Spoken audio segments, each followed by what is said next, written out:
Vous savez, dans Star Wars, il existe de nombreuses espèces qui composent l'univers lui-même, c'est logique. Mais une espèce et surtout un peuple a réussi à sortir du lot grâce à leur talent pour le combat et leur loyauté, les Mandaloriens.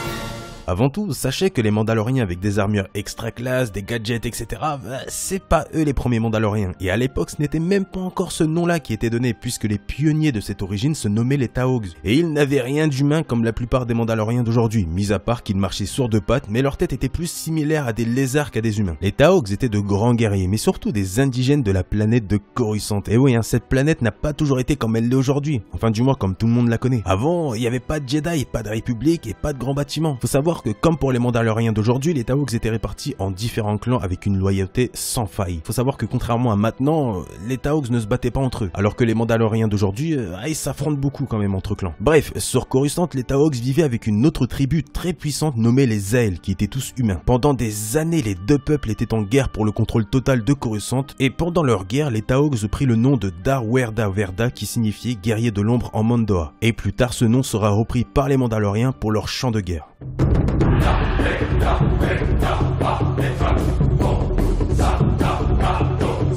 Il faut savoir que la langue que parlent tous les Mandaloriens d'aujourd'hui provient des Taogs à l'origine. Ce sont eux les créateurs de cette langue. Au fil du temps, malheureusement, les Taogs furent vaincus finalement par les Zael et furent même chassés de leur propre planète. La plupart des Taogs avaient fui vers une autre planète nommée Rune dans la bordure extérieure. Et pendant plus de 7000 ans, les Taogs vivaient sur cette planète. Une planète qui n'était même pas à eux. Donc plus tard, l'un des chefs de guerre décida de chercher un nouveau monde pour eux seuls. Et il réussit finalement à trouver un monde inhabité par la vie intelligente. Mais la planète était malgré tout dominée par une seule espèce très grande nommés les mythosaures qui ressemblaient à de grands dragons. Bien sûr, pour s'installer sur la planète, le chef de guerre qu'il avait découvert devait affronter ces fameuses créatures, ce qu'il fait et réussit même à en vaincre plusieurs avec son clan, pour enfin s'installer sur leur nouveau monde. Après plus de 7000 ans, les Taogs avaient un nouveau monde pour eux. Le chef de guerre fut ensuite appelé par les Taogs Mandalore le premier, et pour rendre hommage à ce dernier pour sa découverte et son courage, les Taogs décident d'appeler leur monde Mandayaim, qui signifie maison du Mandalore. Et plus tard, bien sûr, ce nom changera pour donner le nom que tout le monde connaît aujourd'hui, Mandalore. Les Taogs adoptera aussi le nom Mandahad qui signifie fille et fils de Mandalore, mais Mandahad est aussi traduit par un nom plus simple que tout le monde connaît aujourd'hui, Mandalorien. C'est assez dingue de savoir que tout a commencé ici quand même. Les Mandaloriens respectaient énormément les mythosaures à cause de leur férocité et de leur résistance au combat, à un tel point qu'ils prirent tous le crâne d'un mythosaure comme symbole de leur peuple. Voilà, maintenant vous savez à quoi fait référence le crâne qu'il y a sur le symbole des Mandaloriens. Après s'être bien installés, différents clans ont vu le jour et c'est là que les Taogs adoptera différentes peintures de guerre, différentes armures, etc. Mais tous menés par un seul seigneur de guerre qui reprit le nom de Mandalore, qui signifie unique souverain en langage Mandora, et tous les seigneurs de guerre après la mort de Mandalore le premier reprit ce titre avec différents noms, mais toujours avec le titre Mandalore, pour bien montrer qu'il est le seul chef de tous les clans. La succession d'un Mandalore à un autre se fait en principe après la mort du précédent Mandalore en prenant son masque. Bien sûr, il faut le mériter. Au fil du temps, Mandalore ne suffisait plus aux Taogs mandaloriens. Ils décidèrent donc de conquérir d'autres planètes et surtout combattre divers ennemis, parce qu'il ne faut pas l'oublier, les Mandaloriens vivent pour le combat, ce sont des combattants. Donc les Mandaloriens partis à la conquête étaient appelés les Croisés Mandaloriens, un clan créé par Mandalore le Conquérant.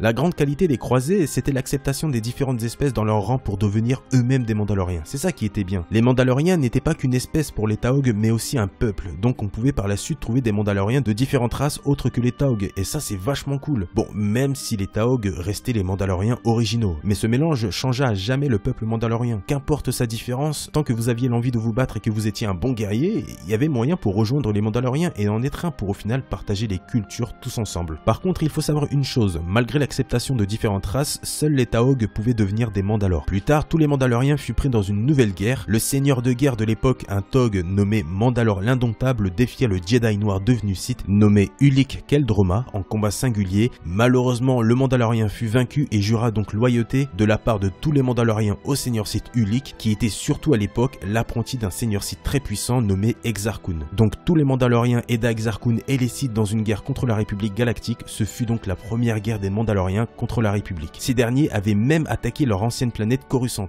Après la mort de Mandalore l'Indomptable, il fut remplacé par un autre Taog que tout le monde connaît je pense, Mandalore l'Ultime. Il avait une très grande influence et avait annoncé une nouvelle guerre contre la République et c'est à ce moment-là que les Mandaloriens ont pris une importance incroyable à travers la galaxie, puisque de nombreuses espèces avaient rejoint Mandalore l'Ultime. C'était un record chez les Mandaloriens. Avec tout ce monde, Mandalore l'Ultime décide de partir à la conquête de nombreux mondes jusqu'à attirer l'attention de la République qui rentrera en guerre avec eux, ce qui déclenchera réellement les guerres mandaloriennes. Et vous connaissez la suite avec Revan qui réussit à tuer Mandalore l'Ultime sur Malachor 5, ce qui mettra fin aux guerres mandaloriennes. Mais malheureusement, les guerres mandaloriennes furent très violentes dans les deux camps à un tel point que chez les Mandaloriens, l'espèce des Taog, Mandaloriens originaux, commençait réellement à être en voie de disparition, laissant donc les autres Mandaloriens de différentes races reprendre le flambeau. Au fur et à mesure des années, malgré la disparition des Mandaloriens originaux, les cultures mandaloriennes ont survécu avec le temps et ont perduré l'esprit des Taog à travers des siècles, malgré les différentes querelles entre clans pour décider qui sera le prochain Mandalore. Aujourd'hui, les Mandaloriens rendent toujours hommage aux premiers Mandaloriens avec différentes fêtes, mais surtout différents chants de guerre, comme le très célèbre chant de guerre d'Awerda Verda, qui est le premier nom des Taog, ou par divers poèmes. Mais surtout, les Mandaloriens utilisent toujours une langue créée par les Taog. Ils étaient juste de simples guerriers et natifs de Coruscant et ont fini par être l'un des peuples les plus puissants de l'univers Star Wars. Franchement, chapeau. Voilà, maintenant vous connaissez tout le passé derrière ce peuple aux cultures immortelles. Malheureusement, tout ça c'est légende, mais ce n'est pas ça qui doit vous empêcher d'apprécier l'un des peuples les plus dangereux, mais surtout l'un des peuples les plus appréciés de l'univers Star Wars. Faites-vous plaisir, bon sang, arrêtez de vous limiter aux canons et aux légendes. Croyez-moi, c'est super plaisant de se dire que c'est grâce aux Taog qu'on voit les Jango Fett, les clones, Boba Fett, les Death Watch, Mandalore et tous ces clans, c'est assez dingue quoi. Je trouve que ça rajoute vraiment un gros côté symbolique au peuple des Mandaloriens. Et ça c'est vachement plaisant à savoir, surtout pour les fans des Mandaloriens. Bref les amis, ce Star Info touche à sa fin. Dites-moi dans les commentaires quel est votre Mandalore préféré, quels sont vos clans préférés,